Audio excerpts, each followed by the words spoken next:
Hello and welcome to the World of Football show here on Sports Tonight Live. I'm Mina Rzouki and I'm joined by my wonderful co-host Gabriella Marcotti. Hello Gab, how are you? Very well, thank you. Oh, perfect. Obviously today we're going to cover all of the leagues as usual, not all of them as much as possible in the hour, but we're going to start off with Germany and the Bundesliga. Now, Gary Neville said that it's kind of a boring league. Now, I want to sort of agree with him, sorry, because I just, as much as it's very exciting to watch, I don't find it to be the best league, or certainly not one that's in the top three. But no, but that's not the issue. That's not what Gary said. Well, You didn't say it was the best. Is that no, what he just said it was a top three? boring league. That was it. Yeah. Boring. Do you find it boring? Other than goals scored, yeah, I find it boring because you're not really that interested in watching matches that are between the smaller teams like it is when you're watching sort of even like Zaragoza in La Liga is interesting to watch when you compare it to the small teams in Germany. But when you say small yeah, there's teams goals in Germany, scored who are you all the thinking of? time. But, huh? When you say small teams in Germany, who are you thinking of? Like, what do you call a small team? Well, to be honest, anything that's not really in the top 5 or 6. I would say anything under but that, the top 5 or Hanover, 6 change. Hoffenheim, they're not interesting to watch. Do you see what I mean? In the same way that, for example, if you look at Serie A, like it's Palermo, or we're talking about Udinese, all of Would those. that be Europa League quarter-finalist Hanover you're talking about? All right, okay, well, obviously I'm not going to win this. But having said that, in this week we had an excellent match in between Dortmund and Stuttgart, where there was 8 goals. Of course, in the Bundesliga there are always goals, but this is a fantastic game. 3 goals scored in 8 minutes for Stuttgart. That's right, and with Bayern Munich winning against Nuremberg, just 3 points. So what does that mean? James, hello James, how are you from Bundesliga.com? I am doing very well, and I have to say it's blasphemy that you're calling the Bundesliga boring, Mina. I'm sorry. I'm sorry. It's only because I'm biased and bitter when it comes to Serie A not being in the top 3 anymore. I certainly think that there are always goals galore. But that was a really great advertisement for the league, that game. 4-4, Bayern Munich, of course, winning. Do you think, like Gab said, that this has opened up the title race in Germany? Oh, without a doubt, it has opened up the title race. Really, I mean, Dortmund, they were the makers of their own downfall against Stuttgart, a couple of very poor defensive mistakes. I mean, 70 minutes gone, they're 2-0 up. Everyone's thinking, oh, it's another typical Dortmund win. They're going to dominate till the end. And then all of a sudden, Stuttgart out of nowhere made a game of it and put Dortmund on the back foot. They went 3-2 up. Dortmund then came back and made it 4-3. And then a really, really bad mistake right at the death meant that they basically put the equaliser on a plate for Christian Gentner. Mats Hummels was the one that was probably the one to blame for that one. But 6 goals and 2 lead changes in the last 90 minutes tells you everything you need to know about that match. It was a fantastic one to watch, breathtaking from start to finish, really. And as you say, Gab, with Bayern winning against Nuremberg, 3 points now the difference. Obviously, April 11th is now being billed as the title decider, Dortmund against Bayern. It is going to be a big match, but I almost feel like the result this weekend for Dortmund could be more pivotal in the title race in the fact that it's changing the momentum a little bit. Bayern are winning and winning and winning. Dortmund are stuttering a little bit. Now, we can't read into it too much because Stuttgart, they are an informed team and really shouldn't be underestimated in the Bundesliga. But, I mean, just to talk about the boring aspect, when you consider the fact that right now in the Bundesliga, first and second are currently battling it out for the title. Third and fourth are battling it out for the automatic Champions League qualifications. 5th through 9th are separated by a point and are battling for Europa League. And then everyone else is battling relegation, essentially, apart from Kaiserslautern, who are dead and buried. Okay, well, by your definition, so you're saying basically because there's so much competition and 1 point separating everyone, it makes for an exciting league. So then what does that say about the Dutch league? They have 1 point separating everything. Does that make them the most exciting league, or is that really what you can say? How you So can it makes define? them an exciting league, right? Yeah, does. but really, is that the league that you would choose to watch over anything? I'm just playing a devil's advocate here. I'm just saying to you, is that really the way that you would define an exciting league, just by lots of competition? No, I mean, of course, obviously competition is a great thing. Goals, as you mentioned as well, Mina, are a great thing. Now, I mean, I think the boring comment comes ultimately from several years of watching Bayern dominate this league. And it almost seems like the power struggle is maybe shifting a little bit in the fact that Bayern, the pressure gets to them every now and again. Granted, they're in second place right now and starting to win again, but we saw that dip in form just after the winter break. Dortmund are obviously on a 22-match unbeaten run and looking in formidable form. And really, for me, the competition definitely makes it interesting. I think the drama off the field makes it exciting as well. I mean, even this weekend we had Robin Dutt getting fired from Leverkusen and things like that. Lots of rumours about Stali Solbakken at Köln as well. And I mean, you talked about the smaller teams not being that exciting to watch. One of the best matches outside of the 4-4 draw in Dortmund this weekend was Köln against Augsburg, and the only reason being that both teams fighting for their lives down the bottom of the table. It was basically like watching a Champions League knockout match. They both went for it. It was a 2-1 win for Augsburg, but that actually was one of the best matches this weekend. James, getting back to that Dortmund Stuttgart game, what struck me was, all right, if I'm the manager of the champions of Germany, if I'm Jurgen Klopp, I'm furious that they've given away a 2-0 lead. But what struck me is when he got back at 4-3 up, he was celebrating. It just struck me as weird because I would have thought, you know what, that's bare minimum. I would have been so angry at my players that I would have said to them, you got yourself into this mess, then you get yourself out of it. There's nothing to celebrate, nothing to be happy about, because it's entirely your fault. Now, am I being sort of too harsh here? Or is this something about Klopp's mentality? I think it's something to do with Klopp and his personality, because it was interesting listening to his post-match interviews. He was talking about how the fact that really based on their performances, both Stuttgart and Dortmund probably would have won about 80% of Bundesliga matches this season based on those performances that night. And I think the football fan in him loved the spectacle, and he was ultimately pleased that he came out with a point because it could have been worse when they went 3-2 down. And at the same time, he recognised the fact that Stuttgart had really just thrown everything at his team. They had made them uncomfortable, and I think there was a bit of respect there from Klopp. So I think it certainly has something to do with his personality. Now, it's interesting you mentioned his celebrations. Bayern, when they won 1-0 at Nuremberg, which wasn't the most emphatic victory, it wasn't their best performance of the season, they celebrated like they had just won the title.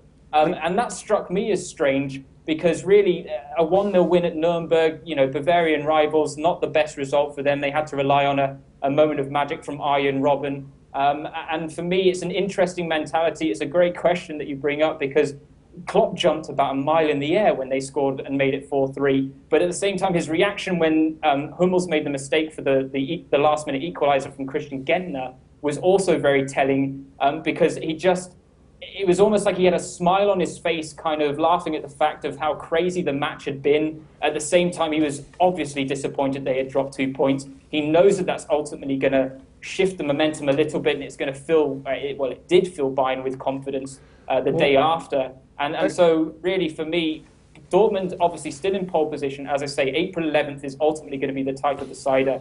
But this result on Friday could be the one that people look back to and say that's where the momentum changed. I wanted to ask about Bayern because it struck me as bizarre.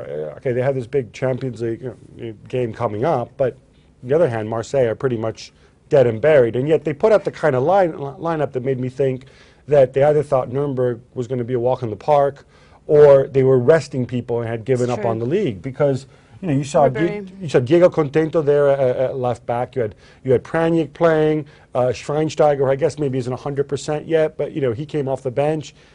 Did that strike you as a bit unusual? Were you expecting that? Are they just so confident they thought they could just brush Nuremberg aside? Yeah, that's what it looked like, certainly. I think there was a slight amount of complacency in terms of the starting lineup, but at the same time, as you say, they are still focused on the Champions League. Jupp Heynckes has already come out and said he's going to try and put out the best lineup he can against Marseille.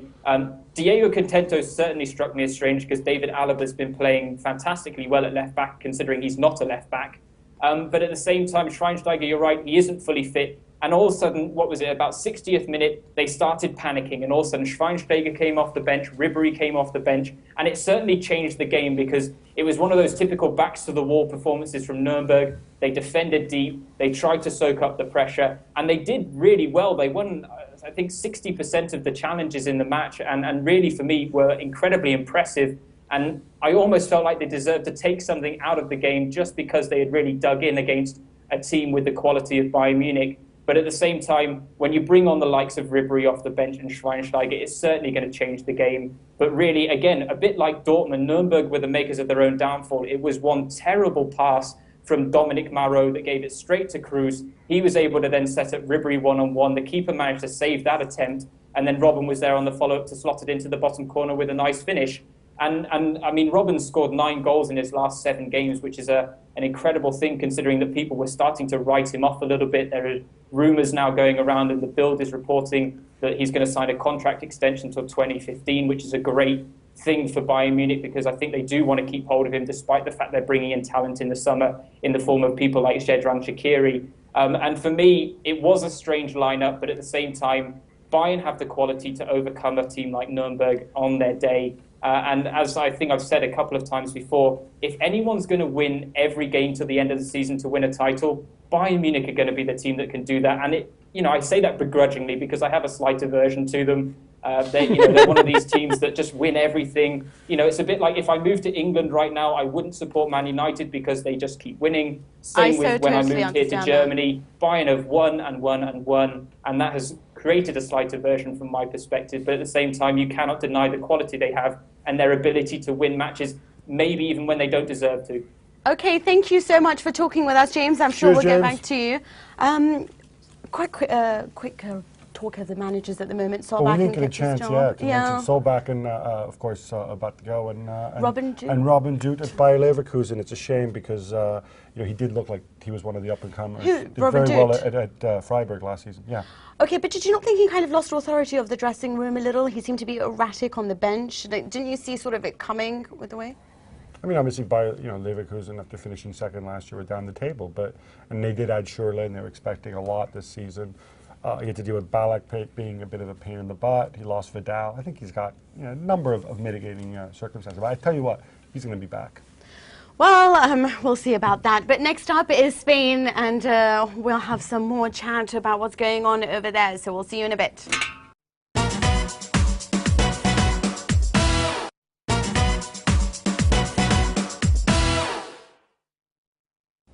We're back, and I know you missed us after all that Bundesliga chat. Mina, I need to start with a bit of a philosophical question. As you know, Osasuna played Real Madrid. They hosted Real Madrid this weekend. We're going to get into that game. A tremendous goal from Benzema and a tremendous goal from Ronaldo as well.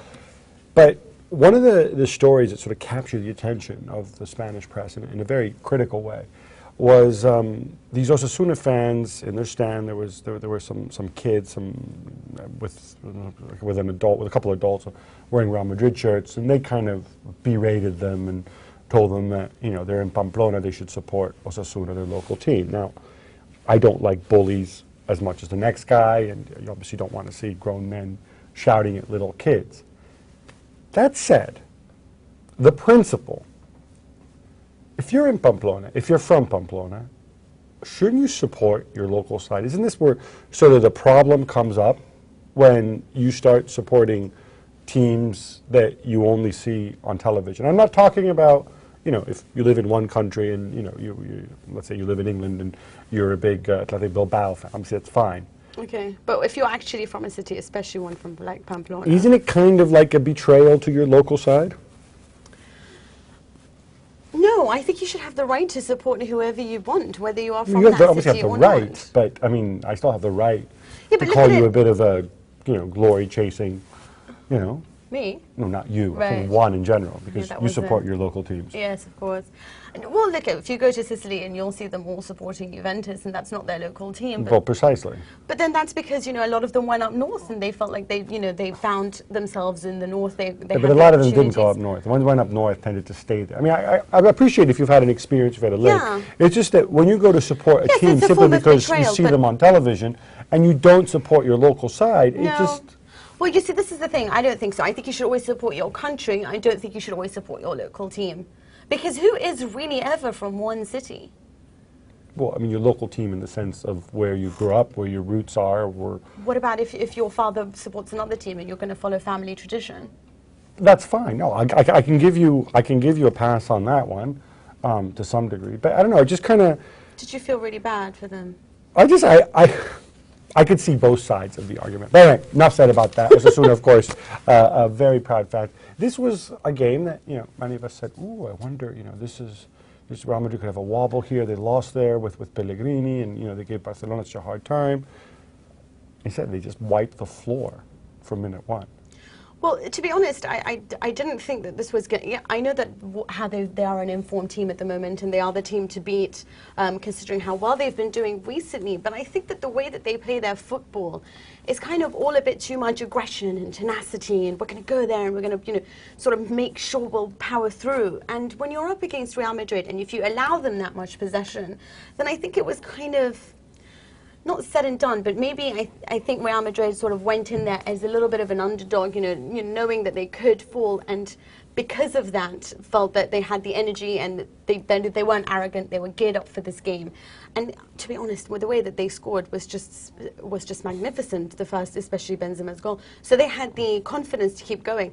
I never saw this as a very tricky game with Osasuna, just because of the way they play their football. Even though the build-up, even though the fact that they had to wait 70 minutes to score against Apoel, and before that you had Mourinho throwing his toys out Yeah, of the because pram. against Apoel, you're talking about 11 men behind the ball. They were defending with their lives, you know.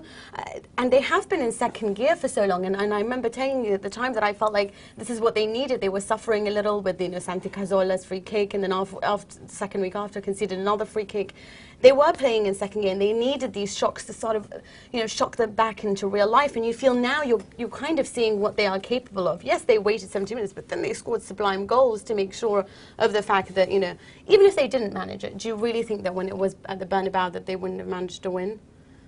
No. I mean, I thought it was a trap game. I really did. And credit to Mourinho, I think, for lifting them in what were tricky circumstances. They've now scored 100 goals. Yeah. More than 100 goals this year in 30 matches. Nobody's scored that many after 30 games. So, you know, more records yet to fall. But here to help us sort through this a bit is Mr. Tim Stannard, who you know as La Liga Loca. Tim, all good? Hi, Tim. Hola. Hola, Tronco. Hello there. Good afternoon, good evening. How are you? Very well. I asked this. Cristiano scored 2 goals. One of them he belts it from 100 yards away. The other one is a free kick. Now, he's taken, and you will know this because I'm sure the stat's been repeated endlessly, especially in the Catalan press, but before he scored his free kick, he had taken 39 free kicks this season without scoring. I have no idea. This sounds to me like it's not a particularly good strike rate. Might it be a good idea if somebody else takes the free kicks? You really don't want to see him sulking when that happens. Occasionally Xabi Alonso gets a go. And I think once Mesut Ozil had a shot on target as well from a free kick. But when it's a free kick, Cristiano Ronaldo goes up, picks the ball, and normally ends up in the stands or in the wall. And to tell the truth, for this free kick wasn't even a well-taken free kick. It went under and hit a deflection and went in, so it wasn't a clean free kick. But no, there's no way to get the ball off him. The last person who tried doing that for a set-piece was Sergio Ramos, did it with a penalty. And I don't think Ronaldo's forgiven him, and that was a couple of seasons ago now. See, there you go. And yet here in England, when Mario Balotelli, after color That's what I was about to mention. three times the moron smacks it all over the place. Balotelli wants the ball. They don't give it to him, and everybody says it's Mad Mario. Sorry, I digress. Oh, we were talking about this is I saw this as a bit of a statement game from Real Madrid because they struggled to score for so long against Apoel. Mina isn't surprised that they went there and put 5 past Osasuna. How many goals did they concede in the first round to both Barcelona and Real Madrid? They conceded something like, wait, 8. This is a really, really tough game. This was a game I genuinely thought Real Madrid had a very good chance of slipping up in. Thank you. Osasuna at home, Osasuna away from home are completely different teams. Barcelona lost there. They've only lost twice in Osasuna. The way they play is horrible. I quite enjoy it, but it's horrible to watch. It's long balls, set pieces, corners, and aerial barrage. And Are you English by any chance? Are you English by any chance? I am. I like it, but they're frowned upon in Spain a little bit. So it was a really, really tough game, a tough proposition rather. And for me, this was their best performance in the league this season. Osasuna at home is very, very hard place to go. But to thrash them like they did 5-1 really was a statement of intent this season. All right, let's go Twilight Zone now and talk about sort of weird things happening. We'll get to Barcelona and Bilbao later, but Zaragoza, 3 wins on the bounce. Amazing. I understand. Isn't the idea that like when you're basically broke and you just kind of accept your lot in life and lie down. What happened? Manolo Jimenez. Well, yeah, exactly. Manolo Jimenez, a new coach that's come in. Zaragoza always had players who do have talent in there. You've got Helder Postiga up front, who's more than capable of scoring the odd goal from time to time. However, they weren't really a team. There were a lot of players who joined last summer or joined over the winter window, contracts perhaps expiring at the end of the year, loan deals, people moving and moving out. So they weren't really committed to the cause. But somehow Manolo Jimenez, perhaps by terrifying them and shouting at them as what his normal tactic is, has managed to bring something out of them. They're scoring a lot of late goals in the 89th and 90th minute to get winners. And this is what's carrying them through. I don't think it's going to be enough. I think that the challenge is too much, and they're running out of time a little bit to get perhaps 5 wins from their final 8 games. But it's fun to watch them trying to get out of the bottom 3. Why do you say, Mark? You have said that what they have over the other teams is that they do stay concentrated for the full 90 minutes in the sense that they have been scoring. I believe, like you said, 5 of their 7 victories have come in the final minutes. Now, for a team that are, suffering with so much debt and everything that's going in them, and the fact that Manolo Jimenez went in and said shame on them when they were losing, do you not feel like he has the character to sort of get his team to honour the shirt? I mean, I think they have every possibility of staying up there, especially considering how Villarreal are playing at the moment, although I think they were hard done by referees this time round. But do you not, I actually think that with the way that they're going at the moment, and Postiga, who has been giving 120%, like his coach said, why don't you see them actually surviving? Because this is what, they've gone down twice. They really don't want to go down the 3rd time this decade. Do you not think it's at all possible?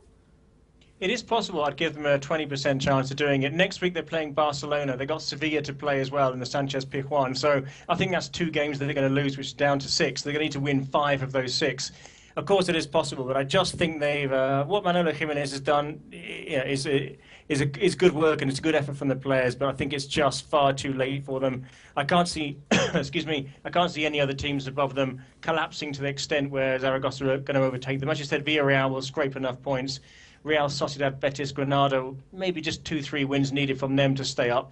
I think it's just too late now for Real Zaragoza. What are the fans doing, considering everything that's happening, obviously, with Iglesias and with their president? Are they still very angry, or are they quite happy with what's been happening so far? Because they've been very outspoken, the fans. Yeah. They're still not happy from Iglesias, who hasn't been to the stadium now for a couple of months, and he says he's selling up, so he's taken a little bit of heat off himself. So if anyone wants to buy a heavily indebted club that's going to be in the 2nd division next season, then they can go for it. Sorry, Tim, why doesn't he sell the club to Jorge Mendes? That's an interesting question. Well, he's got to, let's just say that he's probably busy with other clubs as well, like Atletico Madrid. And this is one of the problems for Zaragoza. I think there's quite a few players there who they won't be there in June or July, or they're temporarily being dropped there and moving on. So for them, relegation is completely irrelevant. But of course, the fans are delighted. But they know that it's perhaps a very key game against Barcelona at the weekend. If they lose that one, it might take a little bit of momentum out of it, especially if they get thrashed. You mentioned Barcelona there. Saturday night turned up the Bielsa versus Guardiola clash. Now, Barcelona against Athletic Bilbao. Now, in some ways, people were looking at it, and then they found out, oh, look, Xavi rested, Muniain rested, Fernando Llorente rested. Of course, Bilbao had only played 48 hours earlier, and they've got another Europa League game coming up. But I have to say, I loved the first 45 minutes, and I was actually almost scared by Barcelona because Bilbao went at them with such fury, and Javi Martinez was fantastic, I thought, and Barcelona just kind of they kind of raised the tiki-taka to the nth degree, and Bilbao, I don't think they took a single shot on goal in the first half. They just weren't able to. No, I think it was an underrated victory for Barcelona. It sounds a bit strange when you consider all that was against Athletic Bilbao. But this was a team, without Llorente, because of the way that they don't really have any other striker. Toquero tries, but he's not really going to score more than 4 or 5 goals in the season. So it was a really strong rearguard action. And Amorbieta was another player who started on the bench, along with, as you said, Ander Herrera, Muniain. It was a really tough night for Barcelona. They had to just, as you said, play and stay very patient and not panic. And Athletic Bilbao went back to basics and just defended very, very well. And it was a sense of relief when Iniesta got that goal. So I think, although it shows us 2-0, it's all the pressure was on Barcelona. Everyone knew Athletic Bilbao were tired, resting players, and they had to break down that wall, but they did it in the end. Tim, that was one for the purists. Gracias, Macho. Thank you so much. And My pleasure. We'll Adios. catch up with you soon. Hasta luego. It was, I know, I just really thought it was, it was just fascinating. Quick Would have question. loved to see them at full strength. Was that a penalty on Teo? I'm not sure. I don't think so. I don't think so they might. either. I think they got that right, actually. Did you? You think they got it right? Okay. Okay. All right, we're going to be back with a little bit of, wait, what is it? Italy. It's Mina's favorite league.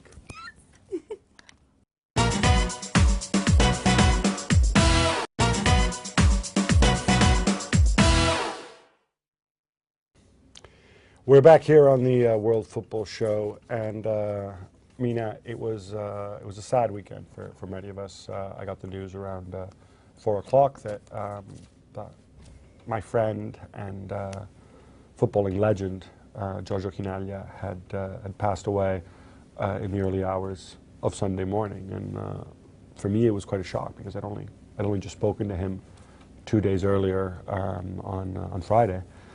We'd been on his, he had me as a guest on his radio show. Okay. And it was a sad day, and I think one that sort of resonated across, not just in Italy, but obviously the US and Wales as well. Yeah, everywhere.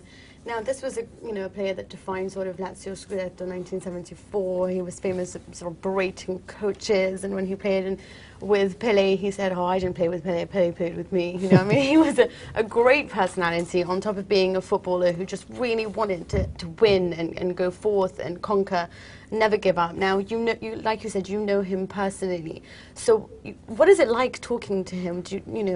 Was he a madman, or was he just one of the most genuine men you've ever come across? It was, I mean, it's a great question. It's remarkable because he's a very, very bright guy.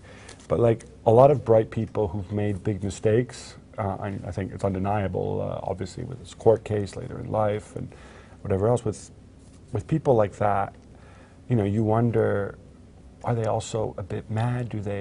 Are they uncontrollable? And I think that's just kind of the way he was. I think he had this sort of impulsive, almost childlike quality. But most of all, he had this tremendous generosity.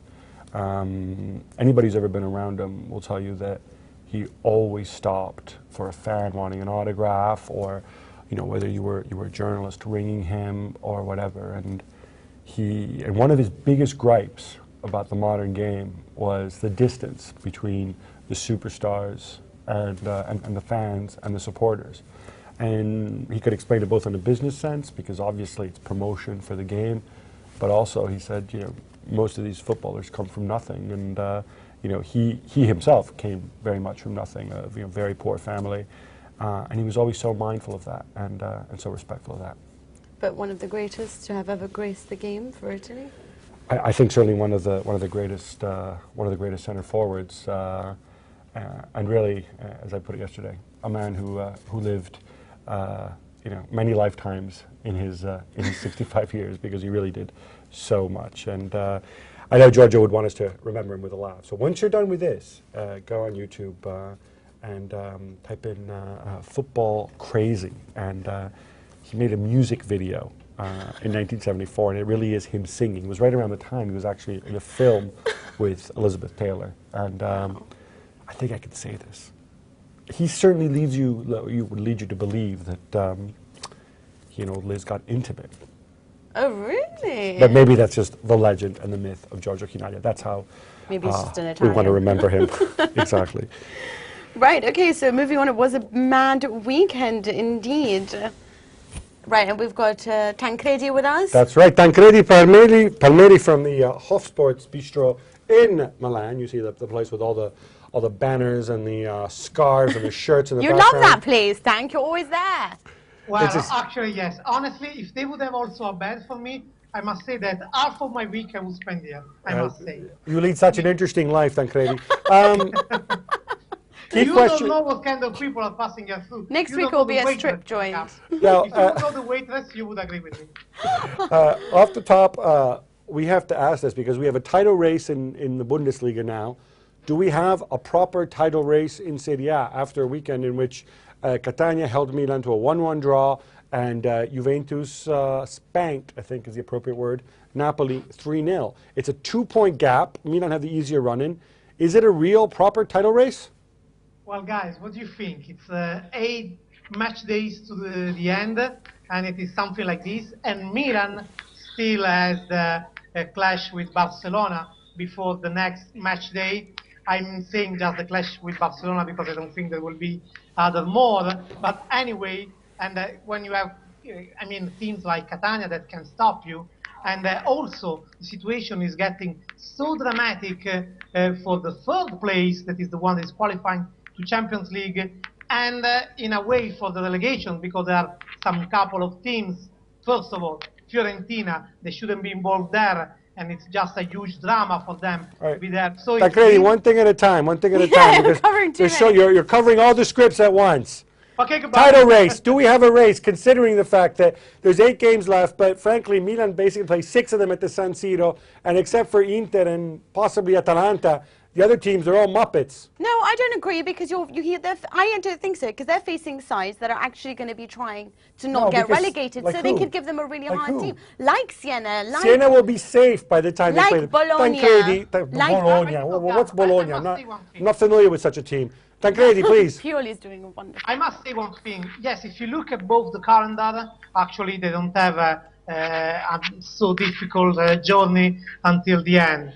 But for example, next Sunday, after what happened to Fiorentina now, Milan is playing Fiorentina at San Siro. The game shouldn't be that difficult, but the situation is so dramatic, and Milan will come back from Camp Nou. I mean, really, everything could happen. We have to look also in which situation Milan will come back psychologically, will come back from Camp Nou, because if they will be out, but after a 2-1, a 1 year, something like that, of course they will be all, in some way anyway, cheering, because they respected the history of a club. But if they will be squeezed, it will be a 3-0. Of course, there will be a huge pressure over Allegri. So, in my opinion, there is a huge race. If you remember, when some weeks ago I was in London, I exactly said that if Juventus will clinch Milan, that might happen in the next 3 weeks. Okay, but we're all talking about this because Milan dropped 2 points. They would not have dropped 2 points if that goal had been given. Robinho's shot, Marquez. We don't know.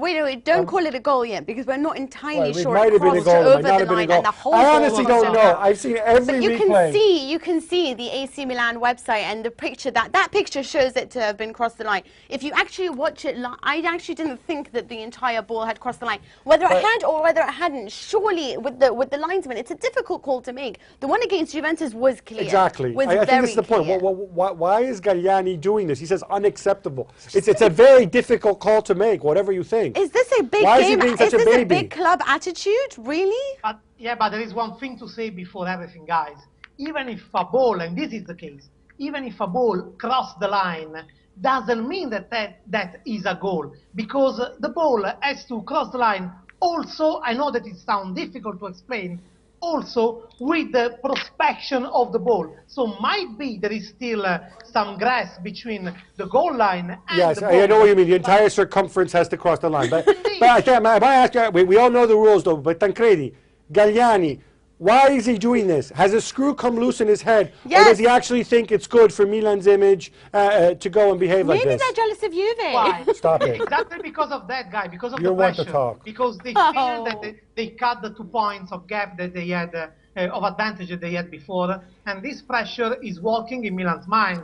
I mean, actually, after the complaints of Juventus, of Juve, since the Parma Juventus, a bit that attitude worked, and now there is a huge attention over all this refereeing. If they would feel so sure and so safe, they wouldn't react so hysterically like they did yesterday. You know what, Tancredi? Listen, I've had it with Galliani. You know what he needs to do? Really since he has all the answers, then maybe he should become president of the Italian League, because I'm sure if he ever became president of the Italian League, he could fix everything. Oh no, look, he already was president of the Italian League. He was still in the same position. Well, Basta, enough Galliani, come on. I just Let's wonder talk what Juve. Cesena would do. Forget they- Cesena. No, I'm just saying, like, this is the kind of, you're a big club. You should be able to handle the pressure. They are not handling the pressure very well. We need to talk some Mina, Juve you should here. answer the We've given question. Galliani Okay. too much space on the show Juve, already. who don't get involved in other people's No, teams. never. No, they don't. never. They don't Stop get it. involved. But let's Allegri, not the one who talk keeps about on talking. Juve. No, I Juve think won we need to 3-0. make this Well point. done. Allegri needs to stop talking for once. He is an embarrassment. We're getting for very that clear team. directions from our producer that we need to get through many topics. All right, so I fine, think fine. we've devoted Juventus. more than Juventus no, was let's not talk about splendid. Juventus. Talk about Napoli's front three. In 30 seconds, why can Cavani, Lavezzi, and Hamsik look so good and just completely stink it up against Juve, who I thought deservedly beat the stuffing out Not of them? one shot on target. Absolutely, deservedly. I mean, Napoli has probably been good just in pressing and in keeping up the intensity, but of course that is not enough to match Juventus, and of course that is not what everyone was expecting. I can tell you, Gab, and I can tell you, Mina, never this season I found a so wide agreement between the journalists about the surprise of how Napoli played yesterday. We really were all a lot surprised, and actually we were also surprised that President De Laurentiis was not mad after the game. It seemed like they felt acceptable, so comparing to the unacceptable from Milan, they felt like acceptable to lose with Juventus, and actually it is, but I mean they should have fight much more and not concede in that way, also because the other clubs that are fighting for the third place for the Champions League spot, they all lost yesterday. Lazio lost. No, they didn't all lose. They didn't all lose because, of course, Roma won, and Roma remained my tip to finish third. Gab, I think we have to just for a moment just mention the fact that Juventus did play a very great second half, and especially, and we have to give a special mention to Vidal, who played one of the best games I've ever seen him play with a wonderful goal. Right. So certainly the gap is open. But let's talk about Inter Genoa, because obviously it's the first game for Stramaccioni, who is, I have to say, one of my favorite coaches. Watching him already. I mean, so I remember patronizing, isn't she? Arrigo Sacchi saying wanting him for the under-17 job, and I remember at the time I read so much about him, especially because he's, I love men who are very devoted to their wives, and I think that's a very important quality. If they are devoted to the wives, why do you love them? I don't know. Because I love how wonderful. Anyway, that's not the point. What he did in the Next Gen series was especially wonderful. The way that he has managed to give them the competitive edge for the Primavera side, and on top of it, Inter has one of the best youth, I think one of the best youth teams ever. He gave them balance, he gave them a competitive edge, and now this is all the past. Let's talk about the present. So now, okay, let me finish. My God, talk about being rushed. So I feel like I'm racing against time. Now, you saw them play, conceded 5 goals, although he's actually defensively very strong, and I think that's very normal for him for a new thing, for a new it's first very time. normal to for a concede debut. 4 goals. Yes, he conceded 7 to Tottenham Hotspurs in the Next Gen series. It was his first game. It's normal for him. It is normal for him. He's trying to suss out the team, and this is Inter, who'll have Lucio gallivanting in the top half. What do you think of him, and do you think that he is someone that will last the distance, or will he, sort of fall under the pressure? I will say that he will for sure last the distance of 9 games. That one is separating now Inter to the end of the season. The thing is that yesterday there were a lot of talks during this week. He will promote the guys from the youth team. He will bring new people. He will make a revolution. Well, yesterday Inter's lineup was with Stankovic, Cambiasso, Kivu, and Zarate up in front, right on the front. Actually, the team played quite good, so very conservative picks. Inter played quite good, still a lot of blackouts, defensive blackouts, but also, I would say, in the connection between the defense and the midfield. There is one thing that is very hard to heal, that was actually what killed Inter in the past, in the very recent past against Juventus. After the beginning of the second half, after the first 55, 60 minutes, the focusing of the team, or I don't know if it is the athletic preparation, is like melting down, crashing. Yesterday, Genoa scored 4 goals, and they almost didn't know how they could make it, because they were like, they were just throwing the ball in the box, and something was always happening. The defense was quite undefended. in some way. So Stramaccioni is bringing enthusiasm. He has personality, that for sure. But now, after having this celebration against Genoa, that sacked, by the way, Marino after this 5-4, Yeah, and that's his right. 17th change in Serie A this year. Tancredi, thank you so much. We have to leave it there. You're right. Marino sacked. One of my favorite people in the universe, Alberto Malesani, taking over. Let's talk about Roma. 5 goals. The project is on track. I still think they're going to finish inconsistent. in the top 3. They Inconsistent. Yeah, everybody's inconsistent. It's Serie A. We'll They catch won't you finish in the top after 3. the break with some.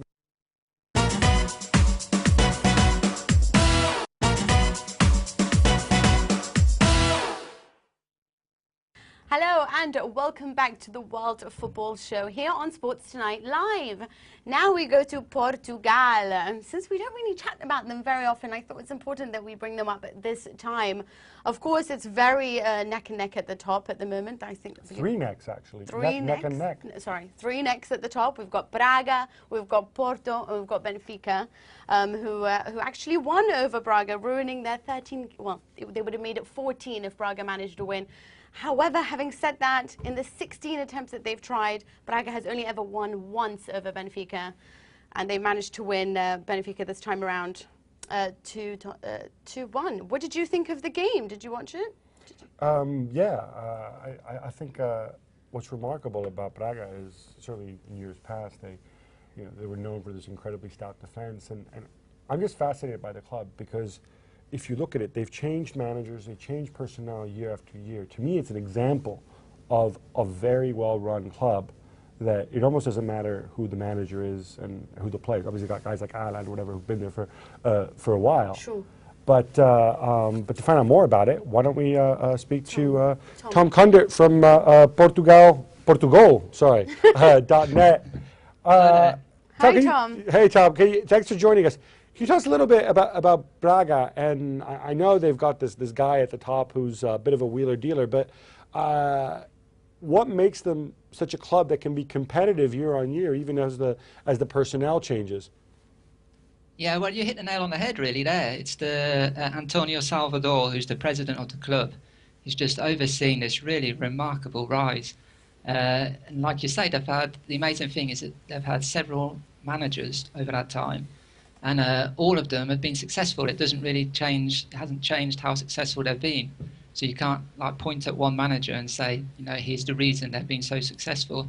As well as, you know, they've had so much success, a lot of the managers, that it's actually been a stepping stone to go to the bigger clubs. So you've had Josualdo Ferreira, who's gone to Porto, then you had Domingos Paciencia, who went to Sporting, and you had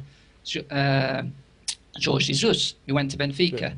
So basically, the managers of the 3 biggest teams in Portugal all managed Braga. But it hasn't stopped. Donkeys years ago, Braga but recently. Just progressing.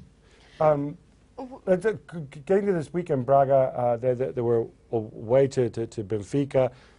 So there was some sense that they were going to extend this incredible streak of, 13 consecutive wins, especially because Benfica they've got the Champions League coming up against Chelsea. I know they lost the first leg, but there might have been some distraction. Instead, last-minute winner.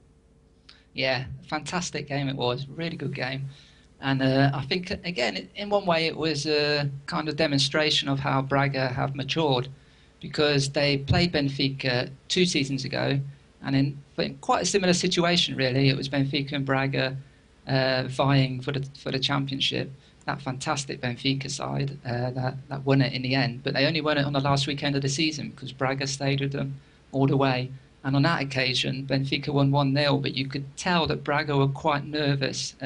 On Saturday night, that wasn't the case at all.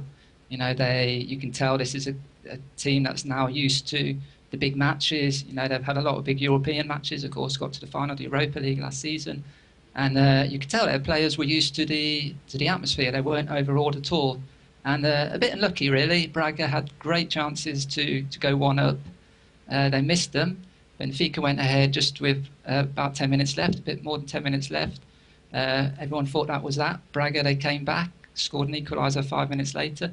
And it was only in stoppage time that really a fantastic move by Benfica with Nico Gaitan, set up Bruno Cesar, and he took it away. And that was it. Benfica go top. Braga, who were top before that game, slipped down to third. But there's only 2 points separating Porto, who are top, Benfica second, and Braga third, and just 1 point between all of them. So 2 points from considering top to their third. budget, which I understand is only 17 million for the season. Did you sense that Benfica, having such a bigger budget, almost double that on the field, that they actually showed that they were that much better? But do you think that, in fact, Braga, with their small budget, have an opportunity to win this? Or do you think that, like you said, the experience will affect them in the end, or lack of it, rather, and see them trail down and possibly this is the best that they can do at the moment and stay third? I'm not sure. That's the thing about this Braga side. They've just achieved some absolutely incredible results over the last 2 years. And every time, they're punching way above their weight. You're right there. Their budget is 17 million. Sporting's is about double that. Sporting languishing down in fifth. Benfica's is about double that again. And Porto had the biggest budget ever for any Portuguese team this season, close to 100 million. So you can say it just doesn't compare with. They've just got different tools to Braga, but Braga, they've just got this fantastic work ethic. They've got a superb scouting system, and they managed to pick up a lot of very good players, either from other Portuguese teams, from actually the big three, ones which haven't quite worked out at the big three. Braga pick them up, and they tend to excel over there. Maybe they feel they've got something to prove. Also, a lot of the very good players from kind of mid-level teams, who in the past wouldn't really have considered going to Braga because they would have waited to see if they could get a chance to go to a Benfica or Porto or Sporting. And now they're quite happy to go there, because they know they're going to get regular European football and they've got a chance of challenging for the honours. So we don't have much time left. Sorry, we don't have much time left, but I really want to hear from you. Have they done, in terms of their team building, have they taken advantage of the fact that Porto and Benfica are basically packed with foreign players, and so it's helped attract some of those Portuguese guys? And also, have they relied on third-party ownership as much as Benfica and Porto have? Great question. Well, as far as the foreign players goes, that's not the case at all, really. Braga this season has been, they're kind of bucking the trend a little bit, because they have had 3 or 4 Portuguese players in their lineup, but for the past 2 or 3 seasons, they've been basically just like Benfica, very, very few Portuguese players in their lineup, starting with just 1 or 2. Not quite to the extent of Benfica, who's played a lot of matches this season without a single Portuguese player. In terms of third-party ownership, okay, Tom, we're going to actually have to leave it now. I'm really sorry, we're running out of time. But thank you so much for coming to chat with us, and I'm sure we'll come to you in the coming weeks as the title race gets even more exciting. That is sadly all we have time for this week. But Gab, did you enjoy yourself? I certainly did. I hope we can have Tom back to talk some third-party ownership on my favorite subject. This is his favorite subject, and something that you write about quite often. I certainly enjoyed myself. So we will be back next week with more chats about football. So I hope to see you then. Take care. Bye.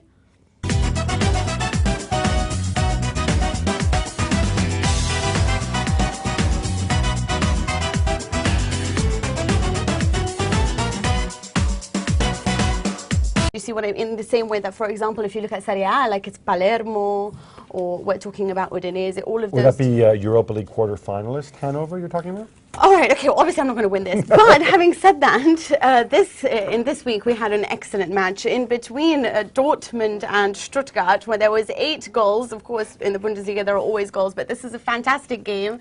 3 goals scored in 8 minutes for Stuttgart. That's right, and with Bayern Munich winning against Nuremberg, just 3 points. So what does that mean? James, hello James, how are you from Bundesliga.com? I am doing very well, and I have to say it's blasphemy that you're calling the Bundesliga boring, Mina.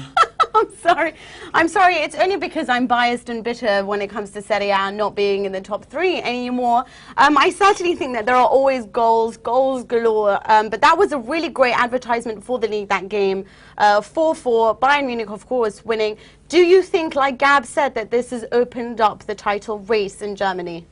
Oh, without a doubt, it has opened up the title race. Really, I mean, Dortmund, they were the makers of their own downfall against Stuttgart, a couple of very poor defensive mistakes. I mean, 70 minutes gone, they're 2-0 up, everyone's thinking, oh, it's another typical Dortmund win, they're going to dominate till the end, and then all of a sudden Stuttgart out of nowhere made a game of it and put Dortmund on the back foot. They went 3-2 up, Dortmund then came back and made it 4-3, and then a really, really bad mistake right at the death meant that they basically put the equaliser on a plate for Christian Gentner. Mats Hummels was the one that was probably the one to blame for that one. But 6 goals and 2 lead changes in the last 19 minutes tells you everything you need to know about that match. It was a fantastic one to watch, breathtaking from start to finish, really. And as you say, Gab, with Bayern winning against Nuremberg, 3 points now the difference. Obviously, April 11th is now being billed as the title decider, Dortmund against Bayern. It is going to be a big match, but I almost feel like the result this weekend for Dortmund could be more pivotal in the title race in the fact that it's changing the momentum a little bit. Bayern are winning and winning and winning. Dortmund are stuttering a little bit. Now, we can't read into it too much because Stuttgart, they are an informed team and really shouldn't be underestimated in the Bundesliga. But, I mean, just to talk about the boring aspect, when you consider the fact that right now in the Bundesliga, first and second are currently battling it out for the title, third and fourth are battling it out for the automatic Champions League qualifications. 5th through 9th are separated by a point and are battling for Europa League. And then everyone else is battling relegation, essentially, apart from Kaiserslautern, who are dead and buried. Okay, well, by your definition, so you're saying basically because there's so much competition and 1 point separating everyone, it makes for an exciting league. So then what does that say about the Dutch league? They have 1 point separating everything. Does that make them the most exciting league, or is that really what you can say? How you certainly can makes define? them an exciting league, right? It does. But really, is that the league that you would choose to watch over anything? I'm just playing a devil's advocate here. I'm just saying to you, is that really the way that you would define an exciting league, just by lots of competition? No, I mean, of course, obviously competition is a great thing. Goals, as you mentioned as well, Mina, are a great thing. Now, I mean, there's nothing to celebrate, nothing to be happy about. Because it's entirely your fault. Now, am I being sort of too harsh here, or is this something about Klopp's mentality? I think it's something to do with Klopp and his personality, because it was interesting listening to his post-match interviews. He was talking about how the fact that really based on their performances, both Stuttgart and Dortmund probably would have won about 80% of Bundesliga matches this season based on those performances that night. And I think the football fan in him loved the spectacle, and he was ultimately pleased that he came out with a point because it could have been worse when they went 3-2 down, and at the same time he recognised the fact that Stuttgart had really just thrown everything at his team. They had made them uncomfortable, and I think there was a bit of respect there from Klopp. So I think it certainly has something to do with his personality. Now, it's interesting you mentioned his celebrations. Bayern, when they won 1-0 at Nuremberg, which wasn't the most emphatic victory, it wasn't their best performance of the season, they celebrated like they had just won the title. Yeah. And that struck me as strange, because really a 1-0 win at Nuremberg, Bavarian rivals, not the best result for them. They had to rely on a moment of magic from Arjen Robben. And for me, it's an interesting mentality. It's a great question that you bring up, because Klopp jumped about a mile in the air when they scored and made it 4-3. But at the same time, his reaction when Hummels made the mistake for the last-minute equaliser from Christian Gentner was also very telling, because it was almost like he had a smile on his face, kind of laughing at the fact of how crazy the match had been. At the same time, he was obviously disappointed they had dropped.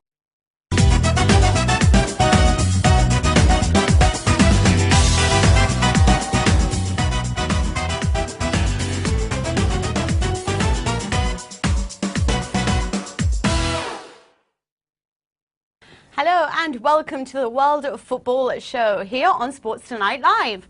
I'm Mina Rzouki and I'm joined by my wonderful co-host Gabriella Marcotti. Hello Gab, how are you? Very well, thank you. Oh, perfect. Obviously today we're going to cover all of the leagues as usual, not all of them as much as possible in the hour, but we're going to start off with Germany and the Bundesliga. Now, Gary Neville said that it's kind of a boring league. Now, I want to sort of agree with him, sorry, because I just, as much as it's very exciting to watch, I don't find it to be the best league, or certainly not one that's in the top 3. But no, but that's not the issue. That's not what Gary said. Well, he didn't say it was the best. No, he just said it was a boring league. That was it. Yeah. Boring. Do you find it boring? Other than goals scored, yeah, I find it boring because you're not really that interested in watching matches that are between the smaller teams like it is when you're watching sort of even like Zaragoza in La Liga is interesting to watch when you compare it to the small teams in Germany. But when you say small yeah, there's teams goals in Germany, scored who are you all the thinking of? time. But, huh? When you say small teams in Germany, who are you thinking of? Like, what do you call a small team? well, to be honest, anything that's not really in the top 5 or 6. I would say anything under with that, the top 5 or Hanover, 6 Hoffenheim, teams. they're not interesting to watch.